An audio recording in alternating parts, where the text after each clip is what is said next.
why Ishtar? Oh, I didn't pick that.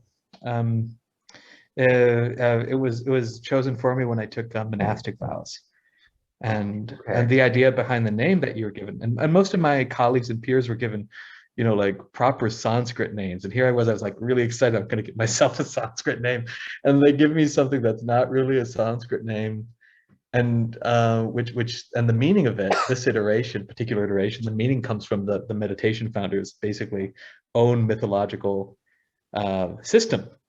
So it's like I'm not named after the Babylonian goddess of sex, death, rebirth, farming, and everything else. uh, Ishtar covers a lot of ground. So yeah, I didn't pick it, but it did ring like a bell when I was given it, because actually the Ishtar that I'm named of is represented in these series of sort of visionary spiritual fiction books as a many thousands of years old 8 to 10 foot tall blue immortal extraterrestrial being ah, humanoid, and who's like an architect and inventor amongst his peers. And it actually matched these series of dreams I had when I was a child, which I didn't tell anybody about because I didn't, so they weren't getting the name from me reporting my dreams. But one was this night terror. It didn't need to be a night terror, but it was. I had it at age 6 and then at age 13.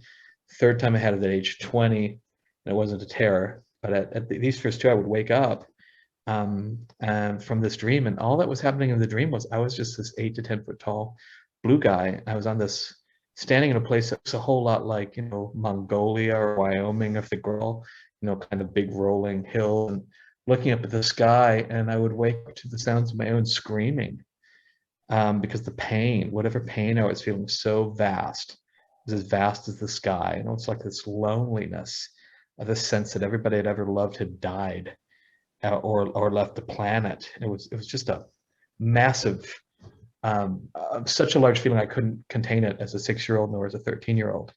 And so I'd wake up screaming, and my family, the lights would be on, and my dad, mom, and sister would be forcibly holding me down as if somehow I was gonna fly off the bed or something.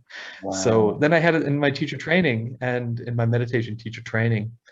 I don't know, at one point, maybe halfway in, and I went through the whole dream because I couldn't ever go through the whole dream before. I knew I was leaving stuff at the end because I'd wake up screaming, but I went through the whole thing and totally peaceful, and I've never had it since. And as if in that process of meditation, I was able to, something in it was healed, or because it could play through my nervous system. So that was beautiful. It was very beautiful. So Yeah. in the part here then where, because you went from waking up screaming, Yeah. or Yeah. to it being blissful, what was the piece that you needed to get through and remember and experience to get to the other end?